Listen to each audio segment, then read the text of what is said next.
Dear United States of America, you have been served. This is the message that South Africa is sending to the United States of America after it took Israel to the International Court of Justice on allegation of genocide on acts against the people of Palestine. And now that they're done with suing Israel, they're expanding the people that they're suing, and America is the latest to be sued by South Africa. Hello there, how are you doing? Welcome to another episode of our conversations. My name is Ondiro Oganga. I'm a business journalist by profession and a digital content creator. I love coming on here, having conversations with you guys about Black people, Africans, our empowerment, and how we can rise up and take our rightful place at the global stage. You can connect with me on social media at Ondiro Oganga, or you can come over to my YouTube channel. The name is New Dawn Africa YouTube channel, where I profile Africa through people, politics, and culture. Now, as I was scrolling through Twitter, I bumped into a really interesting press release, and I'm just going to read excerpts of it before we get into it, right? And it says, we, together with a group of lawyers from South Africa, act on behalf of all the Palestinian people who are directly affected by the ongoing international crimes and displacement perpetrated by the Israeli government and its armed forces since, but not limited to, 1948, for reasons more fully herein below. The press release goes on to say, we hereby place the government of the United States of America on notice that we intend to bring legal proceedings against the U.S. government based on the overwhelming evidence that the U.S. government has and is aiding, abetting, supporting, encouraging, or providing material assistance and means to Israel and the Israel Defense Forces, rather. This conduct by the U.S. government has enabled and continues to enable Israel to engage in international crimes against the Palestinian people.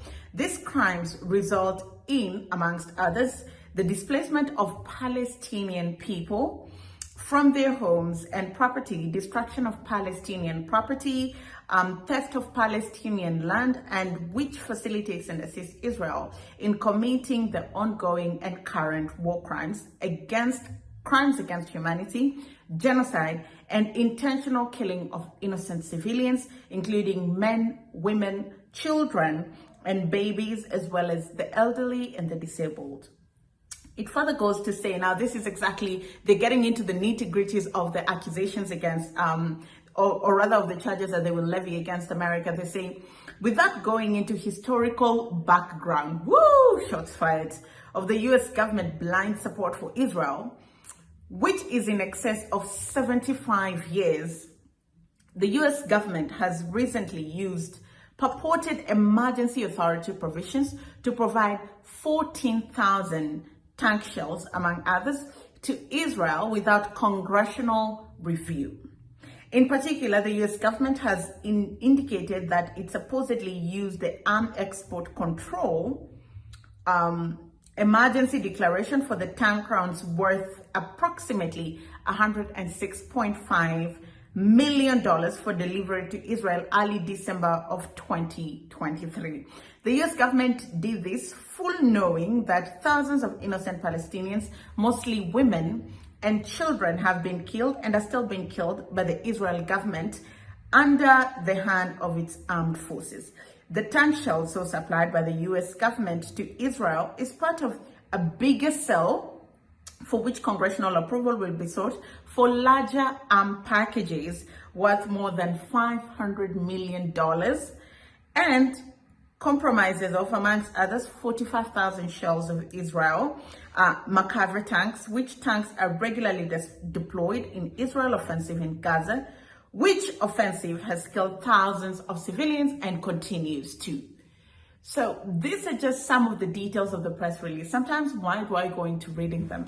Because it's so important. This is also a place where we come to gather knowledge. First of all, it's important to understand the context. But then again, if we're going to hold Israel accountable for the genocide that is going on in Palestine, every other person that has given help to Israel should be held accountable and charged as an accessory. Because when you commit a crime and somebody helps you in committing the crime, when you're arrested or brought in front of the law, the person that helped you, whether knowingly or unknowingly, is always brought as an accessory to the crime that you committed. And then it's up to them to argue whether they're innocent or not. And then a jury of their peers or a judge makes the decision. So in this case, and I know that the significance of it is very little, but it's very important for these countries to start knowing that if you aid and abet crimes against humanity, there's nowhere to hide. I'll tell you what, you know the reason why it's very hard to get justice for slavery, to get justice for colonization, to get justice for some of the genocides that have been committed against people of color, is because the oppressors stand together. And even if somebody is singled out, we don't hold every other person accountable. Okay, while slavery was going on, where was every other person? Why did every other person turn a blind eye to what was going on? Why did every other person allow their sea routes to be used, right? While colonization was taking place, why didn't you question the sources of these raw materials you just took or you just bought? And it happens until this very day, when Germany was brutally carrying out a genocide in Namibia. Nobody said anything. Nobody spoke.